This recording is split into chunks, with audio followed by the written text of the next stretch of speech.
اسمحوا لي صارحكم بشغلة.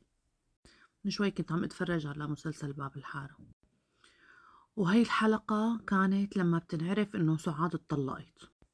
بيقوم ابراهيم خطيب بنتها لسعاد، خطيب دلال، بيجبروا ابوه انه يتركها، تمام، لانه امها صارت مطلقة.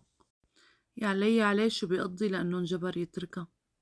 يبعت لي حمى عليه، بيمرض، ببطل ياكل، بينسطح، ببطل لا ياكل ولا يشرب، مسكين رح يموت بس لانه ترك دلال. بقارنه بشباب اليوم، يبعت لهم حمى، ما بيصدقوا امتى يخلصوا منها، خطيبتهم ولا مرتهم ولا شو هي، ما بيصدقوا امتى يخلصوا من المرة.